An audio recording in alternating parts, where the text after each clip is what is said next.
Hi friend, ಎಲ್ರಿಗೂ ನಮಸ್ಕಾರ. ನಾನೊಂದು ಇವತ್ತು ಶಕ್ತಿಶಾಲಿಯಾದ ದೇವತೆಯ ಚರಿತ್ರೆ ಬಗ್ಗೆ ನಿಮಗೆ ಹೇಳಲು ಹೊರಟಿದ್ದೇನೆ. ಬನ್ನಿ. ಆ ದೇವತೆಯ ಹೆಸರು ಶಿವರದಮ್ಮ. ಈ ತಾಯಿಯು ಚನ್ನರಾಯಪಟ್ಟಣ ತಾಲೂಕು ಬಾಗೂರು ಹೋಬಳಿಯ ಶ್ರೀ ಕ್ಷೇತ್ರವಾದಂತಹ ಶಿವರದಲ್ಲಿ ಈ ತಾಯಿ ನೆಲೆಸಿದ್ದಾಳೆ. ಈ ತಾಯಿಯ ಮೂಲ ಹೆಸರು ದ್ಯಾವಮ್ಮ. ಈ ತಾಯಿ ಶಿವರ ಎಂಬ ಗ್ರಾಮದಲ್ಲಿ ನೆಲೆಸಿರುವುದರಿಂದ ಶಿವರದಮ್ಮ ಎಂದೇ ಪ್ರಸಿದ್ಧಿಯನ್ನು ಪಡೆದಿದ್ದಾಳೆ. ಈ ತಾಯಿಯ ಪವಾಡ ಅಪಾರವಾದದ್ದು. ಕಷ್ಟ ಎಂದು ಬಂದವರನ ಕಷ್ಟವನ್ನು ಬಗೆಹರಿಸುವ ಮಹಾನ್ ಸಾಕ್ಷಾತ್ ದೇವತೆಯೇ ಆಗಿದ್ದಾಳೆ. ಮಕ್ಕಳ ಭಾಗ್ಯ ಕರುಣಿಸುವುದರಲ್ಲಿ ಈ ತಾಯಿಯ ಶಕ್ತಿ ಅಪಾರವಾದದ್ದು. ಮತ್ತು ದ್ಯಾವಮ್ಮನಿಗೆ ಸಾಕ್ಷಾತ್ ವಿಷ್ಣುವಿನ ಪತ್ನಿಯರಾದಂತಹ ಶ್ರೀದೇವಿ ಮತ್ತು ಭೂದೇವಿ ಈ ಅಮ್ಮನವರೇ ಈ ತಾಯಿಗೆ ಸೇವಕಿಯಾಗಿದ್ದಾರೆ. ಇವತ್ತು ಈ ಅಮ್ಮನ ಚರಿತ್ರೆ ಏನೆಂದೆಂಬುದನ್ನು ಒಂದು ನಿಮಗೆ ಸಣ್ಣ ಕಥೆಯ ಮೂಲಕ ನಿಮಗೆ ನಾನು ತಿಳಿಸ್ಕೊಡ್ತೇನೆ. ಬನ್ನಿ. ಈ ತಾಯಿಯ ಶಕ್ತಿ ಮಾತ್ರ ಅಪಾರವಾದದ್ದು. ಈ ತಾಯಿಯ ಕಥೆ ಏನಂದರೆ, ಒಂದು ದಿನ ಅರ್ಚಕರೊಬ್ಬರು ಅವರ ಗ್ರಾಮ ದೇವತೆಯ ಪೂಜೆಗೆ ಅಣಿ ಮಾಡಿಕೊಂಡರು.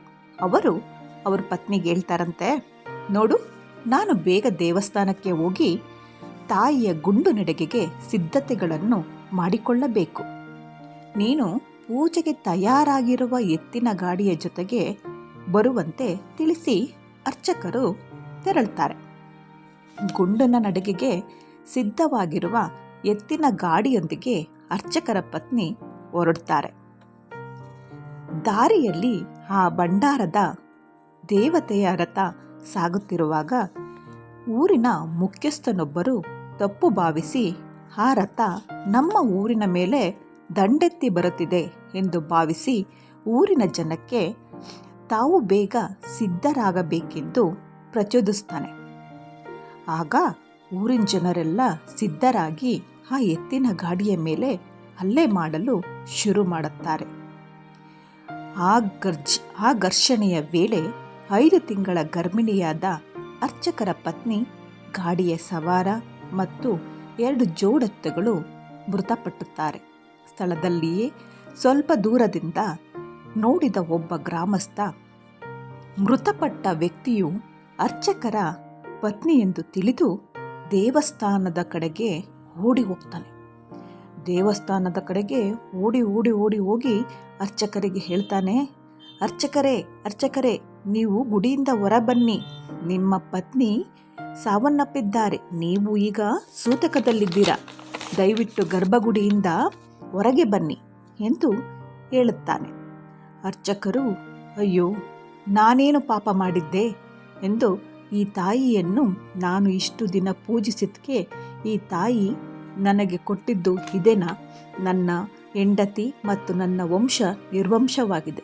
ನಾನು ಬದುಕಿದ್ದು ಏನು ಪ್ರಯೋಜನ ಎಂದು ತನ್ನ ಆತ್ಮರಕ್ಷಣೆಗೆ ಎಂದು ಇಟ್ಟುಕೊಂಡಿದ್ದ ಚಾಕುವನ್ನು ತೆಗೆದು ಆತ್ಮಹತ್ಯೆಗೆ ಮುಂದಾಗ್ತಾರೆ. ಆಗ ಸಾಕ್ಷಾತ್ ಗ್ರಾಮ ದೇವತೆಯು ಪ್ರತ್ಯಕ್ಷರಾಗಿ ಅರ್ಚಕರಿಗೆ ಕೈ ಹಿಡಿದು ತನ್ನನ್ನು ನಿಷ್ಠೆಯಿಂದ ಪೂಜಿಸಿ ನಂಬಿರುವ ನಿನಗೆ ನಾನು ಹೇಗೆ ತಾನೇ ಅನ್ಯಾಯವನ್ನು ಮಾಡಲಿ ಎಂದು ಹೇಳಿ ತಾಯಿ ನಗುತ್ತಾ, ಈ ಮಾನವರ ಅತಿ ಬುದ್ಧಿವಂತಿಕೆಯಿಂದ ಈ ಘಟನೆ ನಡೆದಿದೆ. ಇದಕ್ಕೆ ತಕ್ಕ ಶಾಸ್ತಿಯನ್ನು ನಾನು ಮಾಡುತ್ತೇನೆ ಎಂದು ಹೇಳಿ ತಾಯಿ ಅರ್ಚಕರಿಗೆ, ನೀನು ನನ್ನನ್ನು ನಂಬುವುದಾದರೆ ನಾನು ಹೇಳುವ ಕೆಲಸವನ್ನು ಮಾಡು, ಅದರ ಫಲವನ್ನು ನನಗೆ ಬಿಡು ಎಂದು ಹೇಳಿ ಅರ್ಚಕರಿಗೆ ಸ್ವಲ್ಪ ಭಂಡಾರ, 1 ಬಿಂದಿಗೆ ನೀರು, ಸ್ವಲ್ಪ ಬೇವಿನ ಸೊಪ್ಪು, ಕರ್ಪೂರದ ಮಂಗಳಾರತಿ ತಟ್ಟೆಯನ್ನು ತೆಗೆದುಕೊಂಡು ನನ್ನಿಂದೆ ಬಾ ಎಂದು ಹೇಳಿ ಆ ಸ್ಥಳಕ್ಕೆ ಧಾವಿಸ್ತಾಳೆ. ಮೃತಪಟ್ಟವರ ಮೇಲೆ ತಂದಂತಹ ನೀರು, ಬೇವಿನ ಸೊಪ್ಪನ್ನು ಪ್ರೇಕ್ಷಣೆ ಮಾಡಿ ಮಂಗಳಾರತಿ ಮಾಡಲು ಹೇಳುತ್ತಾಳೆ. ಮಂಗಳಾರತಿ ಮಾಡುವಾಗ ಎಲ್ಲರಿಗೂ ಒಂದು ಅಚ್ಚರಿ ಕಾದಿತ್ತು. ಮೃತಪಟ್ಟ ಅರ್ಚಕರ ಹೆಂಡತಿ, ಜೋಡೆತ್ತುಗಳು ಮತ್ತು ಸವಾರ ಯಥಾಸ್ಥಿತಿಗೆ ಬರುತ್ತಾರೆ. ಈ ಪವಾಡವನ್ನು ಕಂಡಂತಹ ಎಲ್ಲರಿಗೂ ತಮ್ಮ ತಪ್ಪಿನ ಕ್ಷಮೆ ಯಾಚಿಸುತ್ತಾರೆ. ಆದರೆ ತಾಯಿಯು ನನ್ನ ಭಂಡಾರದ ಪೂಜೆಗೆ ಬರುತ್ತಿದ್ದ ರಥಕ್ಕೆ ನಿಮ್ಮ ಅತಿ ಬುದ್ಧಿವಂತಿಕೆಯಿಂದ ಕೆಡುಕನ್ನು ನೀವು ಅನುಭವಿಸುವಿರಿ ಎಂದು ಹೇಳಿ ಮಾಯವಾಗುತ್ತಾಳೆ. ಆ ಅಂದಿನಿಂದ ಆ ಊರು ಸಾವಿಲ್ಲದ ಸ್ಮಶಾನವಾಗುತ್ತದೆ. ಮನೆಯಿಂದ ಯಾರೂ ಕೂಡ ಹೊರಗೆ ಬರುತ್ತಿರಲಿಲ್ಲ. ಒಂದು ಅಜ್ಜ ಮಾತ್ರ ದೇವಸ್ಥಾನದ ಬಾಗಿಲಲ್ಲಿ ಇದ್ದು ಜೀವನವನ್ನು ಕಳೆಯುತ್ತಾ ಇರುತ್ತಾನೆ. ಊರಿನವರ ತಪ್ಪು ಅರಿವು ಮಾಡಲು ತಾಯಿ ದ್ಯಾವಮ್ಮ ಪರಿಹಾರವನ್ನು ತಿಳಿಸಲು ಒಂದು ಕೊರವಂಜಿಯ ರೂಪದಲ್ಲಿ ಬರುತ್ತಾಳೆ.